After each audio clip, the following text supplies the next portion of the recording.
வழக்கமாக வந்து இட்லி, தோசை, ஆப்பம் இதெல்லாம் சாப்பிட்றோம். மக்களுக்கு கொஞ்சம் வித்தியாசமாக கொடுக்கணும்னு சிறுதானிய உணவுகள் சமைச்சு நம்ம கொண்டு வர்றோம். நேச்சுரல் ஜூஸ் கொடுக்குறோம். நெல்லிக்காய் ஜூஸு, பீட்ரூட் ஜூஸு, பீட்ரூட்டில் தேங்காய் பால், ஏலக்காய், பீட்ரூட் பால் இதெல்லாம் கொடுக்குறோம். அப்புறம் லெமன் ஜிஞ்சர் ஹனி கொடுக்குறோம். அது வாயு தொந்தரவுக்கு இதெல்லாம் கொடுத்துட்ருக்கோம். வெண்பூசணி சாறு, அது தேகத்தினுடைய கொழுப்புகள் குறைக்கிறதுக்கும் தேவையான நீர்ச்சத்து குறைக்கிறதுக்கும் அந்த ஜூஸ் வெண்பூசணி ஜூஸ் கொடுக்குறோம். அப்புறம் வாழைத்தண்டு சாறு கொடுக்குறோம். அது வந்து என்னென்னாக்கா அந்த கிட்னியில் ஸ்டோனு, யூரின் எரிச்சல், சிறுநீர் கடுகடுப்பு, சிறுநீர் சொட்டு சொட்டாக வர்றது இதுக்கெல்லாம் வந்து குணமளிக்கக்கூடிய ஒரு ஜூஸாக தர்றோம். அரும்புல் ஜூஸ் தரோம். அது வந்து ஜென்ரல் டானிக் மாதிரி சாறு. அது வந்து சுகரு, அல்சரு, மலச்சிக்கல், ரத்த சுத்தி பண்ணுறதுக்கு இதுக்கெல்லாம் நல்ல ஆரோக்கியமான உணவு.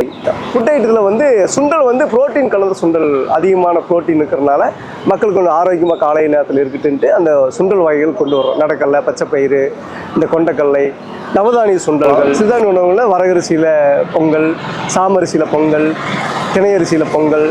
அதே போல் வரகு, குதிரைவாளி, சாமை, இதில் கிச்சடி ஒரு நாள், புதினா சாதம் ஒரு நாளைக்கு. அப்புறம் கொழுக்கட்டை, அது ஜென்ரலாக எல்லாரும் சாப்பிடக்கூடியது. ஒரு சிறுதானியத்தோடு கலந்த ஒரு கொழுக்கட்டையாக இருக்குது. மசால் கொழுக்கட்டை, குழந்தைங்களுக்கு எல்லாம் பிடிச்ச மசால் கொழுக்கட்டை. அப்புறம் ராகி சேமியா, அவள். சிறுதானியத்தில் என்னென்ன செய்ய முடியுமோ முடிஞ்ச அளவுக்கு நான் செஞ்சு கொண்டு வந்து மக்களுக்காக பயன்படுத்துகிறேன். சாய்பாபா காலனி, பாரதி பாட்டில், அவினாசி ஹோம் சயின்ஸ் காலேஜ் போகிற வழியில் அந்த இடத்துல நம்ம ஸ்டால் வச்சுருக்கிறோம்.